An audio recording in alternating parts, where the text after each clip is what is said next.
মোটামুটি সব ঠিকঠাক ছিল, কিন্তু লাস্টের সিনটা আর ডায়লগটা চলবে না। ভাই আপনার ফোন ওখানে না তো। ও ভাইয়া এখানে, ও ভাইয়া এখানে, ও ভাইয়া এখানে। জল্পনা, কল্পনা, নাটক, সিনেমা, আলোচনা, সমালোচনা, নানান বিতর্কের পর উদ্ঘাটন হলো সেই ফোন ফেলে দেওয়ার রহস্য। সাকিব আল হাসান, জায়েদ খান, বিষয়টি এমন কেমন জানতে চাই। এমন কেমন ঘটনা সেটাই জানাবো এই ভিডিওতে।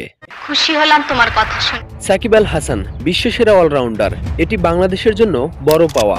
তার এই বিশ্বসেরার পাশে আরেকটি পদবি যোগ হয়েছে, তিনি এখন এমপি, তবে বিশ্বের নয়, শুধু বাংলাদেশের।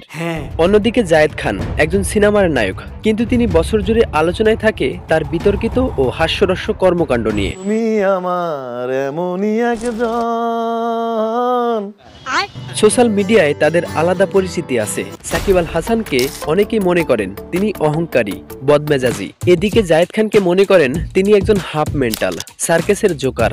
এই জোকার আর বদমেজাজিকে নিয়ে গেমটা খেলেছে নগদ, আর এই গেমে অংশগ্রহণ করেছি আমরা। তিলকে তাল আর বেলকে বাল বলে হারিকেন দিয়ে খুঁজেছি আসলে এই রহস্যটা কি। আর এই রহস্যকে দ্বিগুণ বাড়িয়ে দিয়েছে আমাদের দেশের নিউজ চ্যানেলগুলো। তারা যেভাবে হেডলাইন সাজায় দেখে মনে হয় একটি পিঁপড়ার পিঠে চড়ে হাতি মামাবাড়ি যাচ্ছে।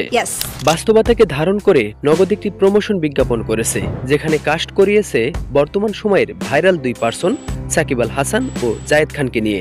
সেখানে দেখা যায় সুইমিং পুলের পাশে বসে আছে সাকিব আল হাসান, সেখানে জায়েদ খানের আগমন। সাকিবকে দেখে জায়েদ খান উচ্ছ্বসিত হয়ে যায়, কাছে গিয়ে কথা বলতে চায়, কিন্তু ব্যাপারটা দেখেন এখানেও সাকিবের অ্যাটিটিউডটা রেখে দিয়েছে। যাই হোক, জোকার জায়েদ খানের কথায় বিরক্ত হয়ে সাকিব সেখান থেকে চলে যেতে চায়। যাওয়ার আগে সাকিবের সাথে একটি ছবি তোলার আবদার করে বসে জায়েদ খান।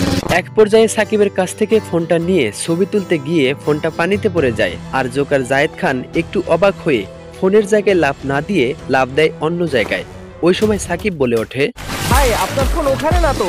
আরে সাকিব ভাই, উনি তো বলদ, তুই দেখলি ফোনটা কাছেই পড়ছে, তাহলে লাভটা কেন দূরে দিলি? আসলে পরিচালকও জানে যে বলদকে দিয়ে বলদামি করানো যায়। তবে একটা জিনিস ভালো লেগেছে, সাকিব আল হাসান জোকার জায়েদ খানকে ভাইয়া বলে সম্বোধন করেছে। ও ভাইয়া এখানে।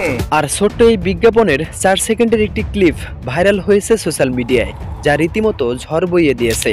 আর এটি রিয়েলিস্টিক করেছে সাকিব ও জায়েদ খানের ফেসবুক পোস্টের মাধ্যমে। সাকিবের পোস্ট সরিয়ে নিলেও জায়েদ খান লিখেছিল, নাম্বার 1 বলেই কি ফোন ফেলে দেবে? শীঘ্রই সব জানাবো, তারপর আপনারাই বিচার করেন। আর এতে ঘি ঢেলে দিয়েছে আমাদের দেশের নিউজ পোর্টালগুলো। তারা যেভাবে হেডলাইন করেছে দেখে মনে হয় সাকিব ও জায়েদ খানের দ্বন্দ্ব বাস্তব। তাই বিজ্ঞাপনটি রিলিজ হওয়ার পর অনেকে শেয়ার দিয়ে ক্যাপশন লিখতেছে পাড়া। আশা করছি ঘটনাটি বুঝতে পেরে তাদের পোস্টে হাহা দিবেন। চলে এসেছে, ফিনিশ।